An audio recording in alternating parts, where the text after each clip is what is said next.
ایک شرابی کے ہاں ہر وقت شراب کا دور رہتا تھا۔ ایک مرتبہ اس کے دوست احباب جمع تھے، شراب تیار تھی۔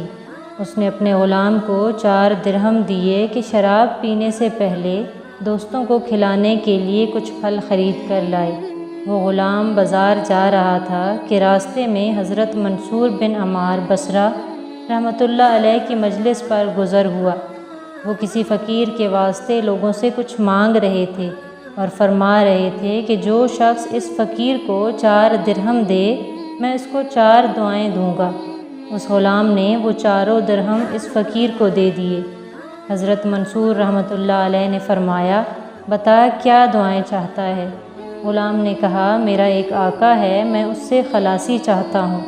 حضرت منصور رحمۃ اللہ علیہ نے دعا فرمائی اور پوچھا، دوسری دعا کیا چاہتا ہے؟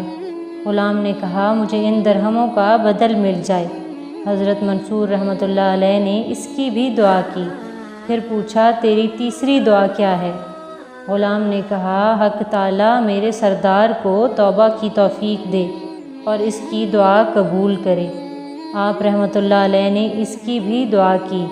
پھر پوچھا، چوتھی دعا کیا ہے؟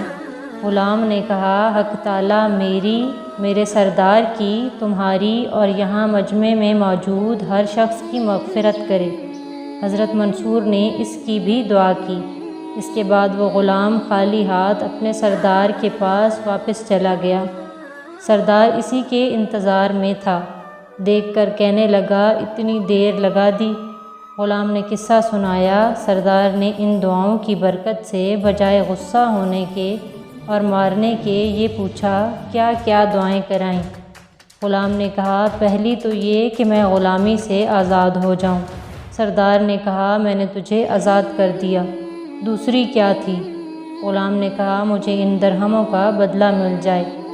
سردار نے کہا، میری طرف سے تمہیں 4000 درہم نذر ہیں۔ تیسری کیا تھی؟ غلام نے کہا، حق تعالیٰ شانہ تمہیں شراب وغیرہ فسق و فجور سے توبہ کی توفیق دے۔ سردار نے کہا، میں نے اپنے سب گناہوں سے توبہ کر لی۔ چوتھی کیا تھی؟ غلام نے کہا، حق تعالیٰ میری، آپ کی، ان بزرگ کی اور سارے مجمع کی مغفرت فرما دے۔ سردار نے کہا، یہ میرے اختیار میں نہیں ہے۔ رات کو سردار کو خواب میں ایک آواز سنائی دی، جب تو نے وہ تینوں کام کر دیے جو تیرے اختیار میں تھے تو کیا تیرا یہ خیال ہے کہ اللہ وہ کام نہیں کرے گا جس پر وہ قادر ہے؟ اللہ نے تیری، اس غلام کی، منصور کی اور اس سارے مجمع کی مغفرت کر دی ہے۔